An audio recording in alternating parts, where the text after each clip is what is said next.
కాళేశ్వరం ప్రాజెక్టుపై కాంగ్రెస్ బీజేపీ కుట్రలను రాజకీయ విశ్లేషకులు నీటిపారుదల రంగ నిపుణులు వి ప్రకాష్ ఎండగట్టారు. ఈ కుట్ర వెనక పెద్ద తలకాయలే ఉన్నాయని విమర్శించారు.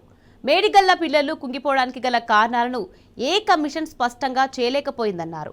కాలయాపన చేసి హామీల నుంచి తప్పించుకునేందుకు సిబిఐ ఎంక్వైరీ అంటున్నారని చెప్తున్న నీటిపారుదల శాఖ నిపుణులు వి ప్రకాష్తో మా ప్రతినిధి లివిల్ రెడ్డి ప్రత్యేక. కాళేశ్వరం తెలంగాణ ప్రజల రైతాంగానికి వరప్రదాయిని కాళేశ్వరం ప్రాజెక్టు. అలాంటి కాళేశ్వరం ప్రాజెక్టుపై నిన్న కాంగ్రెస్ పార్టీ అడ్డగోలు ఆరోపణలు, కాంగ్రెస్ ప్రభుత్వం నిన్న దానిపై చేసిన అవాస్తవాలకు మనతో మాట్లాడడానికి రాజకీయ నిపుణులు, నీటిపారుదల శాఖ నిపుణులు వి ప్రకాష్ సార్ మనతో. సార్ చెప్పండి, నిన్న ఏదైతే కాంగ్రెస్ పార్టీ చేసిన ఆరోపణలు కావచ్చు, అవాస్తవాలు ఏ విధంగా అర్థం చేసుకోవచ్చు?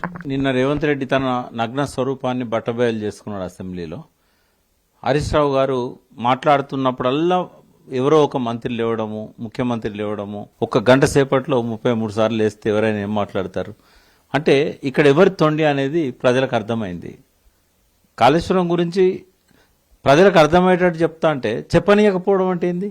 అక్టోబర్ 21 నుంచి కుట్ర మొదలైంది. నంబర్ 1 ఏం చేశారంటే మేడిగడ్డను, అందులో ఉన్న 7వ బ్లాక్ను పేల్చేయడానికి ప్రయత్నం చేశారు. 2 పియర్స్కు చీలికలు వచ్చినాయి. నా దగ్గర అన్ని ఆధారాలు ఉన్నాయి. అది ఖచ్చితంగా పేల్చివేతే తప్ప అది ప్రమాదం కాదు. అది ఆ రకంగా ప్రమాదం జరిగే అవకాశాలే లేవు. ఎన్డీఎస్ఏ అక్టోబర్ 23 నాడు రంగప్రవేశం చేసింది. ఇప్పటి వరకు కూడా ఎన్డీఎస్ఏ కనుసన్నల్లోనే ఇవన్నీ నడుస్తున్నాయి. భారతదేశానికే ఎన్డీఎస్ఏ అనేది ఒక తలమానికం. అది సెంట్రల్ వాటర్ కమిషన్లో ఉంటుంది. ఇప్పటి వరకు కూడా ఎన్డీఎస్ఏ పియర్ కుంగడానికి ఇది కారణం అని చెప్పలేదు. ఏదన్నా చెప్తుంది. ఏంటంటే డిజైన్ లోపం కావచ్చు, కన్స్ట్రక్షన్ లోపం కావచ్చు, లేకుంటే మెయింటెనెన్స్ సరిగా చేయకపోవడం వల్ల కావచ్చు, లేకుంటే కింద ఇసుక కదిలిపోవడం వల్ల కావచ్చు. అంటే ఒక మనిషిని గొంతు నొక్కి చంపేసి గుండెపోటుతో చచ్చిపోవచ్చు, లివర్ ఫెయిల్ అయ్యి చనిపోవచ్చు, కిడ్నీ ఫెయిల్ అయ్యి చనిపోవచ్చు, పేగుళ్ళలో పొక్కలు పడి చచ్చిపోవచ్చు. అంటే ఇంతవరకు నువ్వు ఎట్లా అయిందనేది తేల్చకపోతే ఈ హత్య అనేది ఎట్లా బయటకు వస్తుంది? అది జరిగింది హత్య, అది బాంబు పెట్టి పేల్చారు. నువ్వు అది దాటేయడానికి, అది గొంతు నొక్కి పిసికిన్లని చెప్పి దాన్ని బయట పెట్టడానికి నీకు ఇష్టం లేక లివర్ ఫెయిల్ అయిండు, కిడ్నీ ఫెయిల్ అయిందని చెప్తే ఏమన్నట్టు? అందుకే ఈ రోజు వరకు ఎన్డీఎస్ఏ అనేది ఇది ఎట్లా పియర్ గుంగింది అనేది చెప్పలే. విజిలెన్స్ కమిటీ మన రాష్ట్ర పోలీసు అధికారుల ఆధ్వర్యంలోనే ఉంటుంది. ఫస్ట్ రాజీవ్ రతన్ గారు ఉండే ఐపీఎస్, ఆయన చనిపోయిన తర్వాత ఇంకొక వ్యక్తిని పెట్టారు. వాళ్ళు కూడా ఈ రోజు వరకు, వాళ్ళకిచ్చి కూడా 20 నెలలు దాటింది. ఈ రోజు వరకు మేడిగడ్డ పియర్ ఎట్లా కుంగింది అనేది వాళ్ళు కూడా చెప్పలేదు. మూడవది, పీసీ ఘోష్ గారు మార్చిలో అపాయింట్ అయ్యారు. 2024లో జూలై 31 నాడు రిపోర్ట్ ఇచ్చారు. దాదాపుగా 16 నెలలు వారు పనిచేశారు. అంటే ఈ 3 కమిటీలు కూడా తేల్చింది ఏంటంటే మేడిగడ్డ పియర్ ఎట్లా కుంగిందో తేల్చలేదు. అవినీతి 1,00,00,000 కోట్ల కుంభకోణం అని అసెంబ్లీలో రేవంత్ రెడ్డి చెప్తున్నాడు కదా. ₹1 అవినీతి జరిగిందనేది కూడా విజిలెన్స్ కమిటీ చెప్పలేదు, ఎన్డీఎస్ఏ చెప్పలేదు, పీసీ ఘోష్ చెప్పలేదు. మరి కమిటీ ఎందుకు? దీనివల్ల ఏం తేల్చాలనుకున్నారు? అసెంబ్లీలో ఒక బాధ్యత కలిగిన ముఖ్యమంత్రి కానీ, ఒక ఉప ముఖ్యమంత్రి కానీ, ఒక బాధ్యత కలిగిన నీటిపారుదల మంత్రి కానీ 1,00,000 కోట్ల అవినీతి జరిగిందని అంటే, కేంద్ర ప్రభుత్వంలో మోడీ గారు 11 ఏళ్ల నుంచి ఉన్నారు. కాళేశ్వరం మొదలైంది ఒక 9 ఏళ్ల కింద, 7 ఏళ్ల నుంచి పనిచేస్తుంది. ఈడీ, సిబిఐ ఆయన చేతిలో ఉంటాయి. మరి ఒక్కరోజు ₹1 అవినీతి జరిగిందని ఈడీ కానీ సిబిఐ కానీ ఎందుకు ఎంక్వైరీ చేయలేదు? గజేంద్ర సింగ్ షెకావత్ ఉత్తమ్ కుమార్ రెడ్డి అడిగిన ప్రశ్నకు పార్లమెంట్ సాక్షిగా కాళేశ్వరంలో అవినీతి జరగలేదని చెప్పాడు. మీ మంత్రి చెప్పింది నమ్మాలనా, మీ కార్యకర్తలు చెప్పేది నమ్మాలనా? రేవంత్ రెడ్డి మరి 1,00,000 కోట్ల అవినీతి జరిగితే నీ చేతిలో ఏసీబీ ఉంది, సిఐడి ఉంది, నువ్వెందుకు ఒక దరఖాస్తు పెట్టలేకపోయినావు? మరి ఏ రకమైన అవినీతి ఆరోపణలను రాతపూర్వకంగా ఇవ్వకుండా సభా సాక్షిగా ఎమ్మెల్యేల ముందట 1,00,000 కోట్ల అవినీతి అని చెప్తే అది సభా హక్కులకు భంగం వాటిల్లినట్టు కాదా? అది శాసనసభ సాక్షిగా సభ్యులను పక్కదోవ పట్టించినట్టు కాదా?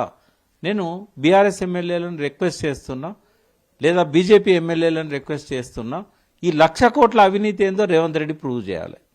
అప్పటిదాకా సభా హక్కుల తీర్మానాన్ని మీరు వేయండి. ఎందుకంటే ఇది ఖచ్చితంగా సభను పక్కదోవ పట్టేయడానికి అబద్ధాలు మాట్లాడుతున్నాడు.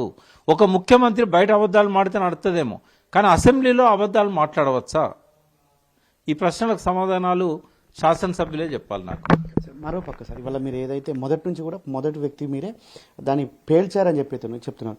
ఆ పేల్చారని ఇన్నిసార్లు మీరు ఇన్ని సందర్భాల్లో చెప్పినా ప్రభుత్వం కావచ్చు పీసీ ఘోష్ కూడా ఎందుకు ఆ పోలీస్ స్టేషన్ సంబంధించిన SHO విలువలేదు, సంబంధిత అధికారులను ఎందుకు విలువలేదు అనుకొచ్చారు?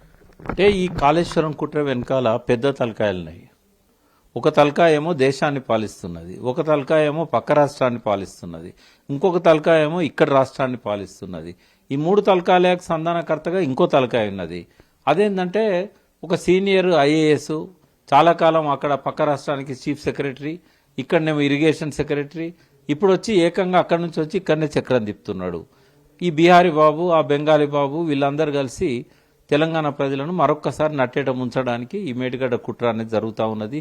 ఈ రిపోర్ట్లన్నీ కూడా ప్రజలను పక్కదోవ పట్టేయడానికి, గతంలో వాళ్ళు ఇచ్చిన హామీలు నెరవేర్చకుండా తప్పించుకోవడాన్ని ప్రజలు గమనించకుండా ఉండడానికి 23లో మొదలైన కుట్ర 28 దాకా నడుస్తూనే ఉంటుంది. గోదావరి జిల్లాల ప్రజలకు డెల్టా నీళ్లకు ఇబ్బంది అవుతున్నది కాబట్టి మేడిగడ్డ వాళ్ళకు అవసరం లేదు. కాబట్టి వాళ్ళకు అవసరం లేని మేడిగడ్డను ముఖ్యమంత్రి కూడా పట్టించుకోవట్లేదు. ఎందుకంటే NDSA చెప్పింది, విజిలెన్స్ కమిటీ చెప్పింది, పీసీ ఘోష్ కమిటీ కూడా నిన్న చెప్పింది మేడిగడ్డను తక్షణమే పునర్నిర్మాణం చేయాలని. అయినా కూడా పట్టించుకోవట్లేదు. అంటే ఇదంతా కూడా గతంలో బ్రిటిష్ వాళ్ళు మనకు రాజకీయ స్వాతంత్రాన్ని ఇచ్చి ఆగస్టు 15 నాడు ఆర్థిక స్వాతంత్రాన్ని ఇయ్యలే. వాళ్ళు ఆర్థిక దోపిడీ అనేది కొనసాగనిచ్చారు. ఇక్కడ కూడా తెలంగాణ తెచ్చుకున్న సంతోషాన్ని 10 కాలాల పాటు మిగిలనియకుండా ప్రజలు చేసిన ఒక తప్పు వల్ల ఇవాళ మళ్ళీ ఎవరైతే తెలంగాణకు జీవితకాలం శత్రువులుగా ఉన్నారో వాళ్ళే ఇవాళ గద్దెలెక్కి ఇవాళ పరోక్షంగా తెలంగాణను అదుపులో పెట్టుకుంటున్నారు. కృష్ణా గోదావరి జిల్లాలను నేరుగా వాళ్ళ ప్రాంతాలకు తరలించకపోతా ఉన్నారు. సరే, నిధులు అంటే మన ప్రాంతం నిధులు మనకే ఉంటాయి, కానీ మన ఉద్యోగాలను కబలిస్తూ ఉన్నారు. ఇంత జరుగుతున్నా కూడా ప్రజలు సోయి తెచ్చుకోవాలి. దీన్ని ఫుల్ స్టాప్ పెట్టాలంటే ఒక కేసీఆర్తోనో ఇంకొకరితోనో అయ్యేది కాదు. ఇది ఈ CBI ఎంక్వైరీల పేరు మీద కాలయాపన ఎందుకు అంటే ప్రజలను ఫెయిల్యూర్స్ నుంచి పక్కదారి పట్టేయడానికి రేవంత్ రెడ్డి చేస్తున్న కుట్ర, నీళ్లను మళ్లించకపోవడానికి చంద్రబాబు చేస్తున్న కుట్ర. ఈ కుట్రలు అర్థం చేసుకొని ప్రజలు వీధుల్లోకి రావాల్సిన అవసరం ఉన్నది. వాళ్ళు ప్రశ్నించకపోతే మళ్ళీ ఆత్మహత్యలు మొదలైనవి. ఇప్పుడు ఇవాళ రోజుకు 1-2 ఆత్మహత్యలు జరుగుతూ ఉన్నాయి. గతంలో రోజుకు 5-6 ఆత్మహత్యలు జరిగేది. అందుకే మేమంతా తెలంగాణ కోసం సాక్రిఫైస్ చేసినాం. నా అడ్వకేట్ ప్రొఫెషన్ వదిలిపెట్టుకున్నా, కుటుంబాలను పక్కకు పెట్టాం. ఎంతోమంది పిల్లలు తెలంగాణ కోసం బలిదానం చేసుకున్నది ఈ ఆత్మహత్యలు ఆపాలని. ఈ తెలంగాణ వస్తే ఆత్మహత్యలు ఆగుతాయని. మళ్ళీ చేనేతకారులు 47 మంది ఆత్మహత్యలు చేసుకున్నారు ఈ 2 ఇయర్స్లో. 2 ఇయర్స్ కూడా కాలే, ఇంకా డిసెంబర్ వస్తే 2 ఇయర్స్ అవుతుంది. కాబట్టి మళ్ళీ ఆత్మహత్యల పాలన మొదలైంది. ఇవాళ ఇది ఆగాలంటే ఇది ప్రజల చేతుల్లోనే ఉన్నది. మీరు ఈ అబద్ధాలను నమ్మకుండా ఉండాలంటే సోయి తెచ్చుకోవాలి. ఈ దొంగలు ఎవరో మీరు గమనించాలి. CBI తేల్చేదేముండదు. ఎందుకంటే అక్కడ అవినీతి జరిగిందని పీసీ ఘోష్ చెప్పలేదు, ఏ కమిటీ చెప్పలేదు. కాబట్టి CBI చేసేది ఏమి లేదు. CBI పేరుతో ఏంటంటే విచారణల పేరుతోని మీడియా దృష్టిని మళ్లిస్తారు, పత్రికల దృష్టిని మళ్లిస్తారు. ఈ సెన్సేషన్ ఒకటి క్రియేట్ చేస్తారు. ఇక అరెస్ట్ అవుతాడు కేసీఆర్, అగా అరెస్ట్ అవుతాడని చెప్తారు. పీసీ ఘోష్ కమిటీ రిపోర్ట్ అనేది నా దృష్టిలో అది చెత్తకుండి కూడా పనికిరాని రిపోర్ట్ అది. కాబట్టి పీసీ ఘోష్ ఏం తేల్చలేదు. పీసీ ఘోష్ వెనకాల కూడా కుట్రలు జరిగినాయి. కాబట్టి ఇది ఈ ట్రాప్లో పడద్దని, కాళేశ్వరం గురించి అర్థం చేసుకోమని, నీళ్ల సోయి తెచ్చుకోమని నేను ప్రజలను కోరుతున్నా. ఇక కరువు ఉంటేనే కాళేశ్వరం ప్రాజెక్టు విలువ తెలుస్తుందని రాజకీయ విశ్లేషకులు, నీటి రంగ నిపుణులు వి ప్రకాష్ స్పష్టం చేశారు. తెలంగాణపై ప్రేమ లేని వారికి కాళేశ్వరం విలువ తెలియదని విమర్శించారు. ఇక తుమ్మిడిహట్టి వద్ద బ్యారేజ్ కట్టినా ప్రయోజనం ఉండదని తెలిపారు. అది తెలిసే బీఆర్ఎస్ ప్రభుత్వం మేడిగడ్డ వద్ద బ్యారేజ్ నిర్మించిందని చెప్పారు. సీఎం రేవంత్ రెడ్డి ఢిల్లీకి మూటలు మోయడం తప్ప కాంగ్రెస్ హైకమాండ్కు మరే విధంగా ఉపయోగంలో లేడని దుయ్యబట్టారు. రేవంత్ భౌతికంగానే కాంగ్రెస్లో, తెలంగాణలో ఉన్నాడన్న ఆయన మానసికంగా మాత్రం చంద్రబాబుకు ఏజెంట్గా వ్యవహరిస్తున్నారని చెప్పారు.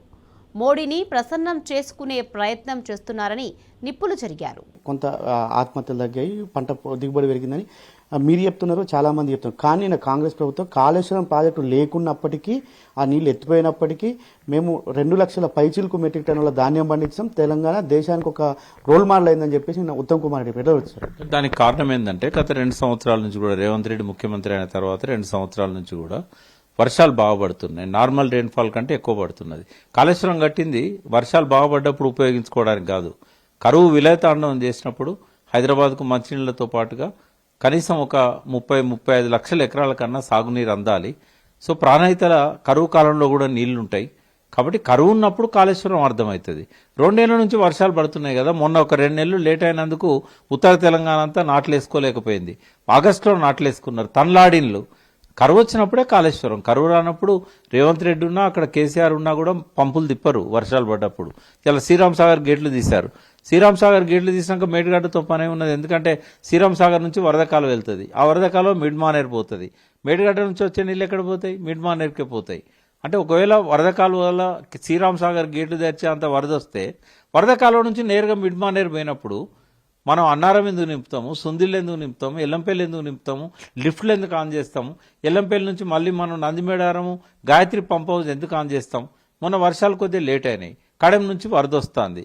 ఆ వరదను తీసుకుపోవడానికి రేవంత్ రెడ్డి ప్రభుత్వం ఎల్లంపల్లి నుంచి మళ్లించి నీళ్లను నందిమేడారంలో గాయత్రి పంప్ హౌస్లో పంపులను తిప్పిన్లు. ఆ పంపుల ద్వారా మళ్ళీ మిడ్ మానేర్లో నింపిన్లు. ఈ ఒకవేళ కనుక కడెం నుంచి కూడా నీళ్ళు రాలే, శ్రీరామ్ సాగర్ కూడా నీళ్ళు రాలే, వర్షాలు లేట్ అయినాయి, అప్పుడు ఏం చేస్తాం? మనం గోదావరి నుంచి ఎత్తిపోసుకుంటాం. దాని మేడిగడ్డ ఏం అవసరం లేదు. వర్షాకాలంలో వచ్చే వరదకు మేడిగడ్డ అక్కర్లేదు. మేడిగడ్డ ఎప్పుడు అక్కరా? మేడిగడ్డ గేట్లు వేసినాక అవసరం. మేడిగడ్డ గేట్లు ఎప్పుడు ఎత్తారు? నవంబర్ డిసెంబర్లో ఎత్తారు. కాబట్టి మేడిగడ్డ అనేది ఎండాకాలం యాసంగి పంటలకు మనకు పనికొచ్చేది. 20-30 టీఎంసీలు అక్కడి నుంచి వచ్చేది. మేడిగడ్డ గేట్లు వేయకపోయినా కూడా గోదావరి నిండుగా పోతుంది వర్షాకాలం. 2-3 వేల టీఎంసీలు పోతూ ఉంటాయి ఎప్పుడు. ఆ నీళ్లను మనం నేరుగా ఎత్తిపోసుకోవచ్చు. కాబట్టి అక్కడ పంపులు ఎప్పుడు అవసరం అంటే పైనుంచి నీళ్ళు రానప్పుడు. అది అర్థం చేసుకోరు. ఎందుకంటే అసెంబ్లీలో కేసీఆర్ గారు పవర్ పాయింట్ ప్రజెంటేషన్ ఇచ్చినప్పుడు 2016లో ఈ విషయాన్ని అనడే చెప్పిండు ఆయన. ఇది స్టాప్ గ్యాప్ అరేంజ్మెంట్. అట్లా అట్లాంటప్పుడు కాళేశ్వరం కట్టాల్సిన మెరుగడ్డ భారత్ కట్టాల్సిన అవసరం ఉందని కూడా ఒక ప్రశ్న ఉత్పన్నం చేస్తున్నారు. కట్టకపోతే యాసంగి పంటలకు నీళ్లు ఉండవు. ఎందుకంటే మనం వర్షాకాలంలో నింపుకున్నా కూడా మనకు యాసంగి పుట్టకొచ్చే టైం వరకు నీళ్లు సరిపోవు. మనం ఎన్ని నీళ్ళని నింపుకొని ఆ 1 తడి 2 తడుల కోసమే మనకు మేడిగడ్డ అవసరం. అంటే దానివల్ల కనీసం ఒక 40-50 లక్షల ఎకరాల పంటలకు ఆ తడి అందుతుంది. కాబట్టి వాళ్ళకి అర్థం కాదు. ఎందుకంటే వాళ్ళకి తెలంగాణ మీద ప్రేమ లేదు. ఏనాడు జై తెలంగాణ అన్నోళ్ళు కాదు. తెలంగాణ ఉద్యమం అప్పుడు పిల్లల ఆత్మహత్యలకు కారణమైన వాళ్ళు. ప్రతి ఉత్తరంలో కూడా 450 ఉత్తరాలలో మా చావుతోనన్నా కాంగ్రెస్ నాయకులకు బుద్ధి రావాలన్నారు. ఒక 100 ఉత్తరాల్లో రేవంత్ రెడ్డి పేరు కూడా రాశారు. బట్ అటువంటి వాళ్ళ చేతుల్లోకి ప్రజల అధికారాన్ని పెట్టారు.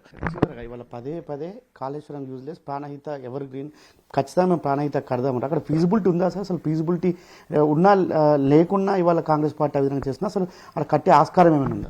అసలు వీలు కాదు. అక్కడ తుమ్మిడాటి దగ్గర బ్యారేజ్ కట్టడం అనేది ఒకవేళ ఇప్పుడు వాళ్ళు ప్రయత్నం చేసినా కూడా ఒక 10-15 సంవత్సరాలకు బ్యారేజ్ కట్టగలుగుతారు. కానీ అక్కడ నుంచి నీళ్ళని ఎత్తిపోయడం సాధ్యం కాదు. ఎందుకంటే గతంలో ఇంజనీర్లే మొత్తం లెక్కలు చేశారు. అక్కడ వచ్చే నీళ్లు 102 టీఎంసీలు ఇప్పుడు వస్తున్నాయి. అవి ఓ 10 ఏళ్ల తర్వాత అయితే అవి కూడా రావు. ఎందుకంటే పైన వేన్గంగా నల్గంగా అని నదుల అనుసంధానంలో భాగంగా మహారాష్ట్ర తన వేన్గంగా నది నుంచి నీళ్లను మలుపుకోపోతా ఉన్నది. వారదా ప్రాజెక్ట్ కడుతున్నాం మనం. వారదా ప్రాజెక్ట్ నుంచి నేరుగా మొన్న తవ్విన కాలువలకు నీళ్లు పోతాయి 152 మీటర్ల ఎత్తున. ఇక నీకు అక్కడ వచ్చే నీళ్లు చాలా తక్కువ. ఆ వచ్చిన నీళ్ళల్లో ఎత్తిపోసుకునేవి ఎన్ని ఉంటాయని లెక్క చేస్తే రిజర్వాయర్ సైజ్ తగ్గింది కాబట్టి 152 మీటర్ల ఎత్తున అయితే 5.6 టీఎంసీలు దొరికేది మనకు రిజర్వాయర్. ఇప్పుడు ఏంటంటే 148 మీటర్లే కట్టుకోవాలి మనం. రేవంత్ రెడ్డి తల కింద పెట్టి కాళ్ళ మీద పెట్టినా కూడా మహారాష్ట్ర ప్రభుత్వం 152కు అనుమతి ఇవ్వదు. మళ్ళీ ఫడ్నవీస్ అక్కడ ముఖ్యమంత్రిగా ఉన్నాడు. కాబట్టి నేను ఎన్ని మాటలు చెప్పినా ఏం చేసినా అక్కడ సాధ్యం కాదు. ఒకవేళ 148లో కట్టిండి అనుకుందాం, 44 టీఎంసీలో దొరుకుతాయి. అది కూడా మళ్ళీ 3 లిఫ్ట్లు. అంటే ఇప్పుడు ఆల్రెడీ 3 లిఫ్ట్లతో నీళ్ళు ఎత్తిపోసుకుంటాను కదా, ఇది మనకు మళ్ళీ వైట్ ఎలిఫెంట్ అవుతుంది. అది అంటే అక్కడ నీళ్లు 44 టీఎంసీలు వస్తాయి. మనకు వ్యవసాయానికి ఒక చుక్క నీరు అందదు. ఎందుకు అంటే 30 టీఎంసీలు హైదరాబాద్ మంచినీళ్ళు, 16 టీఎంసీలు ఎల్లంపల్లి నుంచి మన ఎన్టీపీసీ పోతాయి పరిశ్రమల అవసరాలకు, ఇంకొక 10 టీఎంసీలు మిషన్ భగీరథ ద్వారా మంచినీళ్ళు తొవ్వలో ఉన్న ఊర్లకు. కాబట్టి 56 టీఎంసీలు మనకు ఈ మంచినీళ్లకు తాగునీటికును పరిశ్రమ నీటిగా కావాలి. మరి 44 టీఎంసీలు ఎడబెట్టుకోవాలి. మరి 37 లక్షల ఎకరాలు కేసీఆర్ ఏదైతే ప్లాన్ చేశాడో దానికి ఎక్కడి నుంచి ఇస్తాడు? కాబట్టే మేడిగడ్డ ఒకటే శరణ్యం మనకు. అది ఎప్పుడు అంటే శ్రీరామ్ సాగర్కు వరద రానప్పుడు. ఇంకోటి సార్ పదే పదే వాళ్ళ కేంద్రంలో ఉన్న బీజేపీ ప్రభుత్వం సిబిఐ ఈడీని అధికార దుర్వినియోగం చేస్తుంది, ప్రతిపక్షాలపైన ఉసిగొల్పుతుందని చెప్పేసి రాహుల్ గాంధీ చెప్పిన పరిస్థితి రేవంత్ కూడా నిన్నగాక మొన్న చెప్పాడు. కానీ వాళ్ళు అదే సిబిఐని కాళేశ్వరం ప్రాజెక్టుకు సంబంధించి కమిషన్ రిపోర్ట్ ఆధారంగా ఇవాళ బీఆర్ఎస్ పార్టీ అధినేత కేసీఆర్ పైన కావచ్చు, హరీష్ రావు పైన సిబిఐ ఎంక్వైరీ చేయడం పట్ల ఎట్లా చూడొచ్చు? అంటే కాంగ్రెస్ డబుల్ స్టాండ్ అనొచ్చా, లేదంటే రేవంత్ రెడ్డి బీజేపీతో ములాఖత్ అయినట్టు? అంటే ఒక మూటలు మోయడం తప్ప కాంగ్రెస్కి ఏ రకంగా కూడా రేవంత్ రెడ్డి అనుకూలంగా లేడు. కేవలం మూటలు మోస్తున్నాడు కాబట్టి, ఆ మూటలను వాళ్ళు ఎంజాయ్ చేస్తున్నారు కాబట్టి వాళ్ళు రేవంత్ రెడ్డిని ఉంచుతాను. రేవంత్ రెడ్డి భౌతికంగా కాంగ్రెస్లో ఉన్నాడు, భౌతికంగా తెలంగాణలో ఉన్నాడు, కానీ మానసికంగా ఆయన చంద్రబాబుకి ఏజెంట్గా మారిపోయాడు. ఆయన మోడీ గారిని ప్రసన్నం చేసుకొని 4 కాలాల పాటు నన్ను పడగొట్టద్దు, నన్ను పదిలంగా ఉంచండి, నేను మీ మనిషిని అని చెప్పడానికి ఆయన ప్రయత్నం చేస్తున్నాడు. కాబట్టి నేను ఆయనను బీజేపీ టీడీపీ అలయన్స్లో ఉన్న చీఫ్ మినిస్టర్ అని అనుకుంటా తప్ప పరోక్ష పాలన చంద్రబాబు చేతిలో పెట్టిన ఒక డమ్మీ ముఖ్యమంత్రి అనుకుంటా తప్ప అతను ఒక తెలంగాణ ప్రజల ప్రయోజనాల కోసమో, ఏనాడు కూడా జై తెలంగాణ అనే వ్యక్తి, ఏనాడు కూడా అమరవీరులకి ఇంత నివాళులు అర్పించో 2 పూలు చల్లిన వ్యక్తి కాదు. కాబట్టి ఆయనదంతా నటన, ఆయన అన్ని మాయమాటలు. ఆయన రాహుల్ గాంధీకి తెలుసు ఈయన మన మనిషి కాదు అని, కాంగ్రెస్లో ఉన్న అధిష్టానం మొత్తానికి తెలుసు. కానీ వాళ్ళు ఏంటంటే నిస్సహాయ స్థితిలో ఉన్నారు. కాబట్టి ఎందుకంటే సిబిఐని వాళ్ళు వ్యతిరేకిస్తున్నారు, ఈయన సిబిఐ ఎంక్వైరీ పెట్టాడు. గతంలో మా రాహుల్ గాంధీ తండ్రి యాంటీ డిఫెక్షన్ లా తెచ్చింది మా నాన్న, దాన్ని మేము ఖచ్చితంగా అమలు జరుపుతాం, ఎవరన్నా కాంగ్రెస్లోకి రావాలనుకుంటే రిజైన్ చేసి రావాలని చెప్పి రాహుల్ గాంధీ ఊరూరా ప్రచారం చేశాడు. రేవంత్ రెడ్డి దాన్ని తూట్లు పొడిచాడు. అయినా ఏం చేయలేని నిస్సహాయ స్థితిలో రాహుల్ గాంధీ ఉన్నాడు. వాళ్ళ ఏదైతే కాళేశ్వరం కమిషన్ సంబంధించి రిపోర్ట్ ఏదైతే ఉత్త చెత్తబుట్టలు వేయడానికి తప్ప దేనికి పనిచేయదు. ఖచ్చితంగా ఈ కమిషన్ అనేది ఉత్త వాస్తవాలను వక్రీకరించేసి ఖచ్చితంగా ముమ్మాటికి దాన్ని పేల్చారు తప్ప కుట్ర ఉంది, కుతంత్రాలని అంతకు మించి ఇంకోటి కాదు, ఇది ఒక రాజకీయ కుట్రలో భాగమే తప్ప ఇంకోటి కాదని కూడా ఇవాళ ప్రధానంగా రాజకీయ విశ్లేషకులు, నీటి రంగ నిపుణులు వి ప్రకాశ్ చెప్తున్న పరిస్థితి ఉంటుంది. కెమెరా పర్సన్ లక్ష్మణ్తో లివిల్ రెడ్డి, టీ న్యూస్, హైదరాబాద్.